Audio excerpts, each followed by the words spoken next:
যারা গুনাহ নিয়ে কবরে যাবে আল্লাহ পাক রব্বুল আলামিন তাদের সূর্যের গরমের মধ্যে ফালায় দিবে। এই সূর্যটা মাথার উপরে নেমে আসবে। সূর্যটা এখন 9,30,00,000 মাইল উপরে দূরের থেকে তাপ দেয়। কিয়ামতের ময়দানে মাথার উপরে যখন চলে আসবে, বলো বাবা তখন কি উপায় হবে? সূর্যের গরমে মাথার মগজগুলো টাস টাস করে ফুটে যাবে। ও আল্লাহর গোলাম, সূর্যের গরমে জমিনটা তামা হয়ে যাবে। অপরদিকে জাহান্নামের আগুনের গরম, নবীরা পর্যন্ত যাদের গুনাহ নাই কান্নায় বেকারার হয়ে যাবে। ও যুবক বাবারা, আল্লাহর কোরআনটা যদি মিথ্যা মনে করো প্রমাণ দাও, একটা ভুল বের করে দাও, এখন দাড়ি ফালায় দিব, নামাজ বন্ধ করে দিব, কোরআনগুলো জ্বালায় দিব। আর যদি বলো না কেউ পারে না আমরাও পারবো না, তো পায়ে দুইরা বললাম তওবা করো, ফিরে আসো। কোন দিন মরণ হবে জানা নাই। এমন একটা দিন নাই যে বাসের নিচে যুবকের লাশ নাই, পানির নিচে যুবকের লাশ, ঘুমের বিছানায় যুবকের লাশ। দিন দিন যুবকের মরণের খবর। ও বাবারা, কয়দিন আর দুনিয়াতে বাহাদুরি করবা, বাঁচবা? এখন থেকে তওবা করে নাও। মরিয়া গেল আর নামাজ ছাড়বা না, মা বাবারে আর কষ্ট দিবা না, উলামায়ে কেরামের পরামর্শ নিয়ে নবীর তরিকা মানিয়া চলবা, মুরব্বীদের দোয়া নিয়ে চলবা, খারাপ ব্যবহার করবা না। আল্লাহর কাছে মনে মনে বলো আর ডাকো, হে মালিক, আপনার হায়াতের মালিক, আপনি রিজিকের মালিক, আপনি ইজ্জতের মালিক। ও আল্লাহ, জীবন ভর কত অন্যায় করেছি, আপনি রাগ করিয়া পানিও বন্ধ করেন নাই, আপনি বাতাস বন্ধ করেন নাই, বেইজ্জতির লানতের মালা গলায় দেন নাই। আজকে ভুল বুঝতে পেরেছি, আর কোনোদিন অপরাধের কাছে যাব না। নামাজ কত ছাড়লাম, আজকে থেকে ছাড়বো না। বেপরদায় চললাম, আজকে থেকে আর চলবো না। মা বাবার দোয়া নিয়ে চলবো, উলামায়ে কেরামের পরামর্শ নিয়া নবীজির তরিকা মেনে চলবো। তওবা সবার কপালে নসিব হবে না। আল্লাহ যাদের কবুল করবেন তারা তওবা করবে। নবীজি বয়ান করছেন নির্ভেজাল বয়ান। আবু জাহাল কালেমা পড়ে নাই, আর ওমরের মতো বান্দা নবীকে জবাই করতে আসিয়াও কালেমা পড়ে ফেলেছে।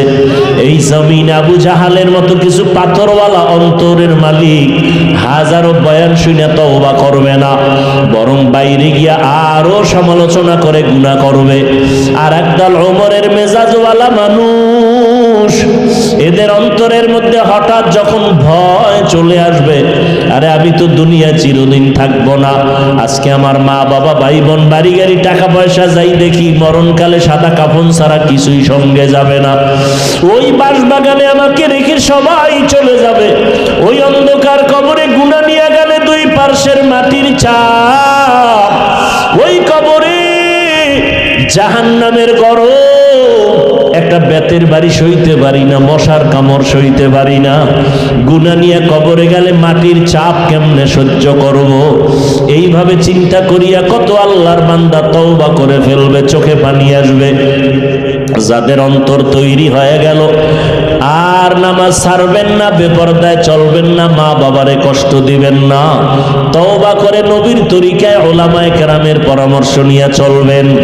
যদি এরকম তওবার নিয়ত থাকে, অন্তরে কোনো মুনাফিকি না থাকে, যাদের নিয়ত অন্তরে খাঁটি, দুটো হাত আমার আল্লাহকে দেখায় দাও।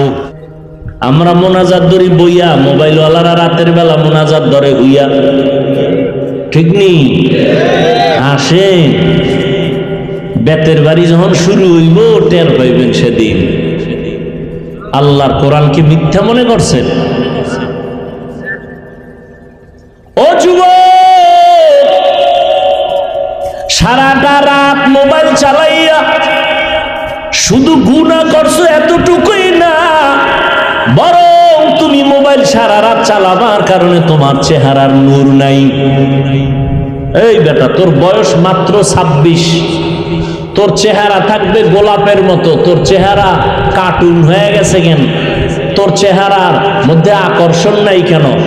এই বেহায়া, নির্লজ্জ, তোর চেহারার দিকে তাকাইলে মায়া লাগে না কেন? 40 বছরের পরে তোর চেহারা ভাটা আসবে, তোর 26 বছরে চেহারা নষ্ট করছো কেন? আল্লাহর কসম করে বলে যাই, লিখে রাখ, তোর চেহারা পৃথিবীর কোন মেডিসিন দিয়ে আর সুন্দর করতে পারবি না। একটা মেডিসিন আছে, যদি গুনাহ ছাইরা দাও, নেক আমল করো, আল্লাহর কসম তোর চেহারা আবার নূর ফিরে আসবে, আকর্ষণ ফিরে আসবে, লাবণ্যতা, উজ্জ্বলতা ফিরে আসবে। শুধু চেহারা নষ্ট করছো, ফার্মেসি হসপিটালে গিয়া পরীক্ষা কর, তোর কিডনি, চোখের পাওয়ার, কানের পাওয়ার, যৌবন, জীবন, লেখাপড়া, মা বাবার সাথে সুন্দর আচরণ সব ধ্বংস করে ফেলেছো এই মোবাইল দিয়ে। কানের পাওয়ার নেই, আম্মা জানকা ভাত খাবি না, কয় গোসল কইরা লাইছে, কানের পার্টস নষ্ট করে ফেলেছে। আল্লাহ এগুলো দিছে, একটা মেয়াদ দিয়ে দিছেন এই পার্টস গুলো, মেয়াদ শেষ হওয়ার আগে এটা নষ্ট করে ফেলেছো গুনাহ কইরা।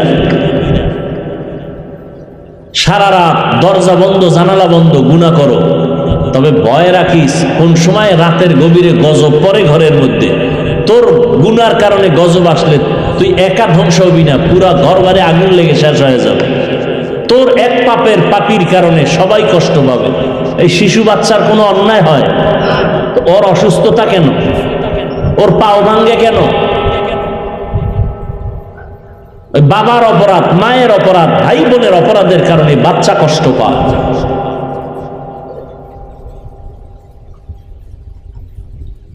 হেদায়েত আল্লাহ না দিলে উপায় নেই। ও যুবক আল্লাহর গোলাম, যেইখানে থাকো যা করো আল্লাহর হুকুম নবীর তরিকা মানিয়া চলো। 5 বেলার নামাজ পড়ো। ডাক্তার যদি হও দোয়া করে গেলাম, ইঞ্জিনিয়ার হও আল্লাহ কবুল করেন, একজন প্রফেসর হও কোনো বাধা নাই, ইসলামের জন্য এটা সুনাম। তবে ডাক্তার হও, ইঞ্জিনিয়ার হও, প্রফেসর হও, বেয়াদব হইও না। তোমার আচরণে যেন মা বাবা কোনোদিন কষ্ট না পায়, তোমার ব্যবহারে যেন কোনোদিন উলামায়ে কেরাম কষ্ট না পায়, তোমার আচরণে যেন কোনো মুরব্বীরা কখনো কষ্ট না পায়। দোয়া নিয়ে চলিও। ডাক্তার হও তবে আদর্শবান ডাক্তার হইও, ইঞ্জিনিয়ার হও তো আদর্শবান ইঞ্জিনিয়ার হইও। তবে তুমি প্রশ্ন করতে পারো, হাফিজ ভাই কোথায় আদর্শ পাবো? যেখানে যাই সেখানে তো আদর্শ জবাই করা হয়। জমিনে একমাত্র নিরেট নির্ভেজাল আদর্শ সঠিক যদি পাও, মদিনাওয়ালার আদর্শ হলো সঠিক আদর্শ। ওই আদর্শটা গ্রহণ করো। আর এই বিষয় আদর্শ খুঁজতে গেলে আম্মাজানের কাছে যাইও, তোমার কলিজার মা। ইমাম গজালি বিশ্ববরেণ্য দার্শনিক, বড় বুজুর্গ, বড় আল্লাহওয়ালা, বড় আলেম, তিনি বলেন প্রত্যেকটা সন্তানের জন্য প্রাথমিক শিক্ষিকা হলো তার মা। ও পর্দার আড়ালের আম্মা জানেরা, এই দুনিয়াতে যত ভালো ভালো সন্তান আছে সব হলো আপনাদের অবদানের কারণে। এসপি সাহেবের ব্যবহার ভালো, ডিসি সাহেবের ব্যবহার ভালো, চেয়ারম্যানের ব্যবহার ভালো, মাওলানা সাহেবের ব্যবহার ভালো, এগুলো তার ব্যক্তিগত কোনো বাহাদুরি না, সব হলো মায়ের অবদান। মায়ের ব্যবহার আর আদর্শ ভালো হওয়ার কারণে সন্তান ভালো হয়। এর আম্মা জান, আপনার সন্তানটাকে ডাক্তার বানাবেন, তবে আদর্শবান ডাক্তার বানায়া যান। আপনার অবদানের কারণে সন্তান ভালো হবে, আপনার আখলাকের কারণে সন্তানের চরিত্র ভালো হবে। আজকে এখানে প্রায় 15 জন ছাত্রর মাথায় পাগড়ি দিলাম, এরা কোরআনের হাফেজ হয়েছে। আজকে খবর নিয়ে দেখেন তার মা বাবার কলিজা কত ধন্য, তারা কত আনন্দিত যে তার সন্তানটা হাফেজ হয়ে গেছে। ওরে সন্তানের মা বাবা, মনটা কি চায় না আপনি একজন আলেম হাফেজের মা হয়ে কবরে যাবেন? আপনি আলেম বানাইতে পারলে ভালো, না বানাইলে আপনি গুনাহ হবে না। তবে সন্তানটাকে আপনি আদর্শ একজন মানুষ বানায় যান।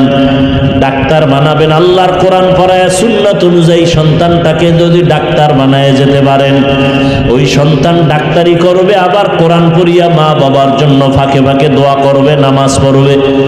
দুনিয়ায় আপনার সুনাম ঠিক থাকবে, আখিরাতেও নাজাতের জরিয়া হয়ে যাবে। আজকে থেকে তওবা করেন, আল্লাহ তো তওবার দরজা খুলে রাখছেন। ও যুবক বাবারা, তওবা করো, মনেরে বুঝাও। তোমার মতো আমার মতো কত যুবক স্কুল কলেজে পড়িয়াও নামাজ ছাড়ে না, তুমি আমি পারবো না কেন?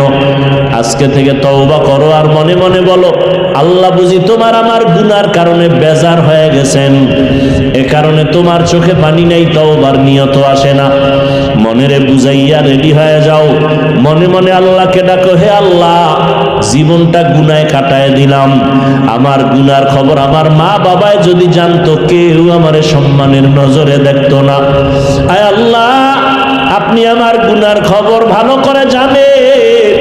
গুনার কারণে আমার হাত না পাক, আমার চোখ না পাক, জিহ্বা না পাক, অন্তর না পাক। আয় আল্লাহ, এই গুনাহ নিয়ে যদি আমি মরণের বিছানায় যাই, আল্লাহর কোরআন সত্য, নবীর কথা সত্য, নেক আমলওয়ালাদের জন্য জান্নাত, গুনাহগারের জন্য জাহান্নাম। আজকে সারা দুনিয়ার মানুষ, বিশেষ করে আমার বাংলাদেশের মানুষ রৌদ্রের তাপে পাগলের মতো হয়ে গেছে। এতটা সূর্যের গরম বেড়ে গেছে, আরো নাকি বাড়বে। মানুষগুলো বেকারার হয়ে যাইতেছে, বুড়া মানুষগুলো কষ্ট পায়, ঘরের মা বোনেরা কত কষ্ট। এসির বাতাসটা পর্যন্ত এখন ঠান্ডা নাই বললে চলে। আরো যদি গরমের মাত্রা বেড়ে যায়, না জানি কি উপায় হবে। সেদিন এক আল্লাহর বান্দা বলেন, উত্তরবঙ্গে এত পরিমাণ গরমের তাপ, রাস্তার যে পেজগুলো ডালাই দেওয়া সব গইলে গেছে, গাড়ি চলে চাক্কার সাথে ওই পেজগুলো লেগে যায়। এত গরম রে বাবা, যারা গুনাহ নিয়ে কবরে যাবে, আল্লাহ পাক রব্বুল আলামিন তাদের সূর্যের গরমের মধ্যে ফালায় দিবে। এই সূর্যটা মাথার উপরে নেমে আসবে। সূর্যটা এখন 9,30,00,000 মাইল উপরে দূরের থেকে তাপ দেয়। কিয়ামতের ময়দানে মাথার উপরে যখন চলে আসবে, বলো বাবা তখন কি উপায় হবে? সূর্যের গরমে মাথার মগজগুলো টাস টাস করে ফুটে যাবে। ও আল্লাহর গোলাম, সূর্যের গরমে জমিনটা তামা হয়ে যাবে। অপর দিকে জাহান্নামের আগুনের গরম, নবীরা পর্যন্ত যাদের গুনাহ নাই কান্নায় বেকারার হয়ে যাবে। ও যুবক বাবারা, আল্লাহর কোরআনটা যদি মিথ্যা মনে করো, প্রমাণ দাও, একটা ভুল বের করে দাও, এখন দাড়ি ফালায় দিব, নামাজ বন্ধ করে দিব, কোরআনগুলো জ্বালায় দিব। আর যদি বলো না কেউ পারে না, আমরাও পারবো না, তো পায়ে দইরা বললাম তওবা করো, ফিরে আসো। কোন দিন মরণ হবে জানা নাই। এমন একটা দিন নাই যে বাসের নিচে যুবকের লাশ নাই, পানির নিচে যুবকের লাশ, ঘুমের বিছানায় যুবকের লাশ। দিন দিন যুবকের মরণের খবর। ও বাবারা, কয়দিন আর দুনিয়াতে বাহাদুরি করবা, বাঁচবা? এখন থেকে তওবা করে নেও। মরিয়া গেল আর নামাজ ছাড়বা না, মা বাবারে আর কষ্ট দিবা না, ওলামায়ে কেরামের পরামর্শ নিয়া নবীর তরিকা মানিয়া চলবা, মুরব্বীদের দোয়া নিয়া চলবা, খারাপ ব্যবহার করবা না। আল্লাহর কাছে মনে মনে বলো আর ডাকো, হে মালিক, আপনার হায়াতের মালিক, আপনি রিজিকের মালিক, আপনি ইজ্জতের মালিক। ও আল্লাহ, জীবন ভর কত অন্যায় করেছি, আপনি রাগ করিয়া পানিও বন্ধ করেন নাই, আপনি বাতাস বন্ধ করেন নাই, বেইজ্জতির লানতের মালা গলায় দেন নাই। আজকে ভুল বুঝতে পেরেছি, আর কোনোদিন অপরাধের কাছে যাব না। নামাজ কত ছাড়লাম, আজকে থেকে ছাড়বো না। বেপরদায় চললাম, আজকে থেকে আর চলবো না। মা বাবার দোয়া নিয়ে চলবো, ওলামায়ে কেরামের পরামর্শ নিয়া নবীজির তরিকা মেনে চলবো। তওবা সবার কপালে নসিব হবে না। আল্লাহ যাদের কবুল করবেন তারা তওবা করবে। নবীজি বয়ান করছেন নির্ভেজাল বয়ান। আবু জাহাল কালেমা পড়ে নাই, আর ওমরের মতো বান্দা নবীকে জবাই করতে আসিয়াও কালেমা পড়ে ফেলেছে। এই জমিন আবু জাহালের মতো কিছু পাথরওয়ালা অন্তরের মালিক হাজারো বয়ান শুনে তওবা করবে না, বরং বাইরে গিয়া আরো সমালোচনা করে গুনাহ করবে। আর একদল ওমরের মেজাজওয়ালা মানুষ, এদের অন্তরের মধ্যে হঠাৎ যখন ভয় চলে আসবে, আরে আমি তো দুনিয়া চিরদিন থাকবো না, আজকে আমার মা বাবা ভাই বোন বাড়ি গাড়ি টাকা পয়সা যাই দেখি, মরণকালে সাদা কাফন ছাড়া কিছুই সঙ্গে যাবে না। ওই বাঁশবাগানে আমাকে রেখে সবাই চলে যাবে। ওই অন্ধকার কবরে গুনাহ নিয়ে গেলে দুই পার্শ্বের মাটির চাপ, ওই কবরে জাহান্নামের গরম, একটা বেতের বাড়ি সইতে পারি না, মশার কামড় সইতে পারি না। গুনাহ নিয়ে কবরে গেলে মাটির চাপ কেমনে সহ্য করব? এইভাবে চিন্তা করিয়া কত আল্লাহর বান্দা তওবা করে ফেলবে, চোখে পানি আসবে। যাদের অন্তর তৈরি হয়ে গেল, আর নামাজ ছাড়বেন না, বেপরদায় চলবেন না, মা বাবারে কষ্ট দিবেন না, তওবা করে নবীর তরিকায় উলামায়ে কেরামের পরামর্শ নিয়ে চলবেন। যদি এরকম তওবার নিয়ত থাকে, অন্তরে কোনো মুনাফিকি না থাকে, যাদের নিয়ত অন্তরে খাঁটি, দুটো হাত আমার আল্লাহকে দেখায় দাও।